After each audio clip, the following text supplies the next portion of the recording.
Salam sigap dan shalom. Renungan kita pada hari ini, Minggu 24 April 2022, berjudul Perhatikan Perkataanku. Ayat intinya terdapat di dalam Amsal 7 ayat 24 dan 25. Oleh sebab itu, hai anak-anak, dengarkanlah aku, perhatikanlah perkataan mulutku. Janganlah hatimu membelok ke jalan-jalan perempuan itu, dan janganlah menyesatkan dirimu di jalan-jalannya. Pena Inspirasi menuliskan yang dimaksud dengan judul renungan kita pagi ini, perhatikan perkataanku, sebagai petunjuk bagi kita agar mau menuruti nasihat, dikarenakan nasihat itu adalah milik Tuhan, firman-Nya. Sehingga kita lebih dapat merasakan kasih Allah yang tiada bandingnya itu adalah sebagai berikut.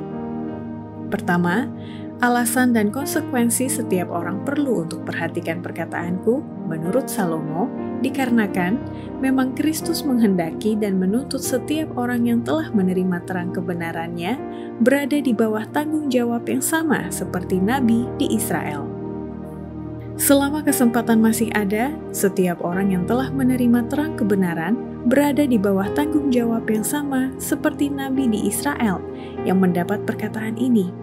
Hai anak manusia, aku telah menempatkan engkau menjadi penjaga bagi Israel.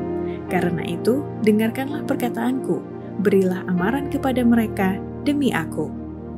Kedua, alasan dan konsekuensi setiap orang perlu untuk perhatikan perkataanku, menurut Salomo, dikarenakan memang Kristus menghendaki dan menuntut umatnya supaya bersinar sebagai terang dunia dan senantiasa menikmati persekutuan dengan Allah dan sharing atau bercakap-cakap dengan sesama manusia menceritakan tentang terang kebenaran itu. Allah menuntut umatnya supaya bersinar sebagai terang dunia. Bukan hanya pendeta yang dituntut demikian, tetapi semua murid Kristus. Percakapan mereka seharusnya surgawi. Ketika mereka menikmati persekutuan dengan Allah, mereka ingin bercakap-cakap dengan sesama manusia agar mereka dapat menyatakan kasih Allah dengan melalui perkataan dan perbuatan yang menghidupkan hati mereka. Dalam hal ini, mereka akan menjadi terang kepada dunia ini, dan terang yang mereka pantulkan tidak akan padam atau dimatikan. Ketiga, alasan dan konsekuensi setiap orang perlu perhatikan perkataanku, menurut Salomo, dikarenakan memang Kristus menghendaki dan menuntut setiap orang yang menyandang nama Kristus untuk menyatakannya di dalam pemikiran, perkataan, dan perbuatan sehari-hari. Adalah maksud Allah untuk memuliakan dirinya di dalam umatnya di hadapan dunia ini. Dia mengharapkan mereka yang menyandang nama Kristus untuk menyatakannya di dalam pemikiran, perkataan, dan perbuatan. Pemikiran mereka haruslah murni dan kata-kata mereka mulia dan mengangkat martabat, sehingga menarik orang-orang di sekitar mereka lebih dekat kepada Juru Selamat. Agama Kristus haruslah berpadu dengan apa yang mereka katakan dan lakukan. Setiap transaksi bisnis mereka seharusnya mengeluarkan bau yang harum di hadapan Allah.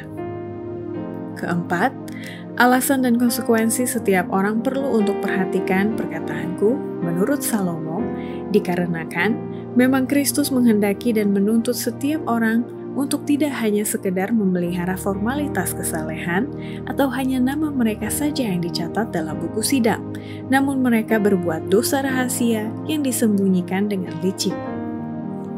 Banyak orang yang memiliki formalitas kesalehan, nama mereka tertera dalam buku sidang, tetapi catatan di surga sudah ternoda. Malaikat pencatat dengan setia mencatat perbuatan mereka, setiap tindakan yang bersifat mementingkan diri, setiap perkataan yang salah, setiap kelalaian memenuhi tugas, setiap dosa rahasia, walaupun disembunyikan dengan licik, adalah catatan resmi dalam buku catatan malaikat. Demikianlah renungan kita pada hari ini, kiranya Tuhan memberkati kita semua.